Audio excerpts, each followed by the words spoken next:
So you guys are probably wondering what's gonna replace the Bergara.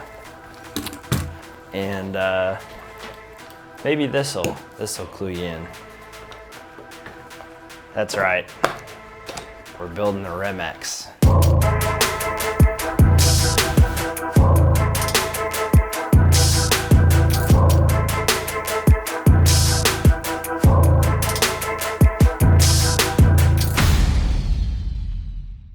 Hey everyone, welcome back to my channel. If you've been following me, today marks an exciting new chapter in my shooting journey.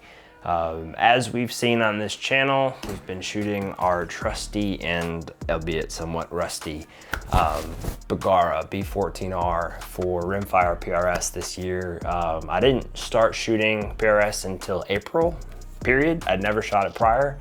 And I started with just a basic B14R off the shelf. It's turned into what you see in front of you here over the last few months. I've really fallen in love with the sport, and I recently had the opportunity to shoot at the national level. I got an invitation to shoot the national finale in Gadsden's a few weekends ago, and I learned a lot, thoroughly enjoyed the experience, but I've realized that it might be time to take things to the next level. But before we dive into the new goodness, I think it's only fair to give the Bergara a final send-off and give it the props that it deserves. I mentioned just briefly ago that I shot the national finale at Gadsden's a few weeks ago, and I placed in the top 100 with a factory barreled action in open class. And I know that probably may not impress a lot of people, but I thought that was a pretty substantial achievement, especially when you consider most of the guns that I'm shooting against were fully custom guns at that level, and these were some of the best shooters in the nation. All that being said, as I've gotten deeper into PRS, I realized that my needs are evolving and it might be time to take things to the next level. So a little backstory. Let me make sure we're centered up here. And I'll give a little detail as to how we ended up here. At the finale, I pulled a certificate for half off a shilling barrel. And I thought, great. I had no intentions of changing platforms. I really liked the Bergara. I kind of wanted to run it out and see how far I could get with it. So I thought, great, I'll use this certificate. You know, get a new barrel slapped on there, be good to go, and then run that for at least another season. Well, I called Schillen and they told me they were 18 to 24 months out on select match barrels. Okay, you know, fine. Let me see if I can find another blank, what that's gonna run, plus Smith costs.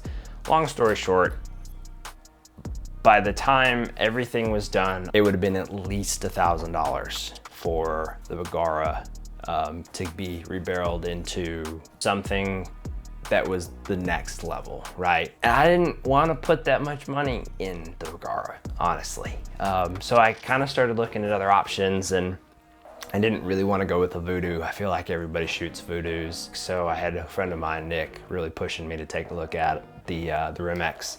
And I was able to find some deals on some stuff. I got the action shipped in for pretty affordably from what I've seen others pay online. And Mark at RimX Precision was able to flip this barrel and get it to me in less than a week. I haven't shot it yet. I don't have reviews or opinions on the quality, but based on the customer service that I received from Mark and what the final product looks like, I'm very excited to see how this gun shoots. Why RimX? You know, they're known to have an Achilles heel with the fixed distractor that's on the bolt. Why go with a quote problematic platform? And there's a couple reasons, and I think the biggest reason for me is we don't have any gunsmiths in Arkansas that will touch a rimfire gun. I talked to a couple different smiths that are well known in the centerfire world around here, and I couldn't find anybody that wanted to touch the Bergara. The benefit of the RimX is it takes pre-fits. People have had really good success with the prefits on the RimX platform from what I've read on the forums online. One of the other things that really pushed me towards the RimX platform is the magazine. I think after handling these are arguably the best magazines in the Rimfire game right now. I've been very pleased with the build quality. Again, I haven't used them yet, but my understanding is once they're tuned correctly in the action with the adjustable mag latch, we shouldn't have any problems with feeding.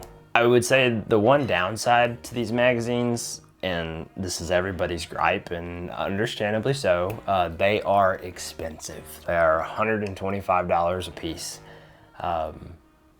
They are made out of aluminum, I think, feels like. They're sturdy, and I think they're gonna hold up longer.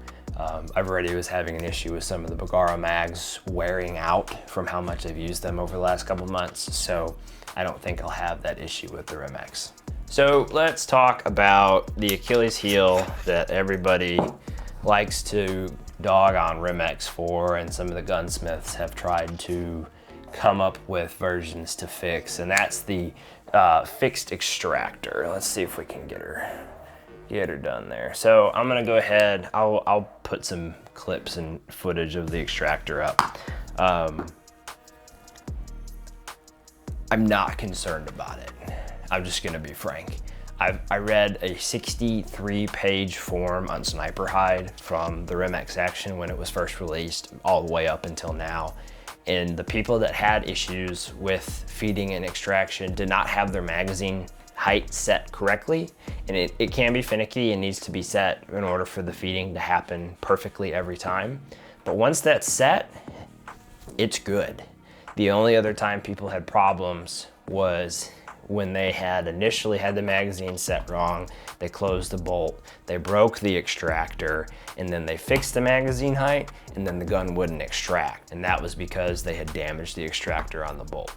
I'm just gonna go ahead and order a spare parts kit and be ahead of the curve. That way, if anything does happen in a competition, I can just swap the parts out, but I'm really not concerned, at least at this point. Hopefully it stays that way, but we'll see. With the change in platforms, I wanted to turn this into a series, and this is part one. An introduction to what we're gonna be doing, saying our goodbyes, probably, maybe not, to the Bergara, and kind of focusing on what we're gonna see in the future. I've got some other ideas planned up, you know, initial tests with ammunition, distance comparisons, how the Bergara groups versus how the RimX groups, and just some other odds and ends, and really kind of identify where the benefits are.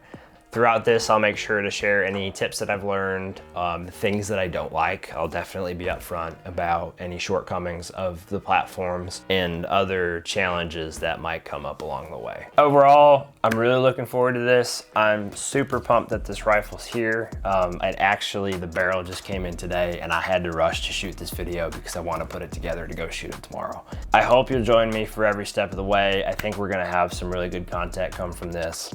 If you have anything specific that you want to see, questions, comments, trick shots, anything like that, please let me know in the comments.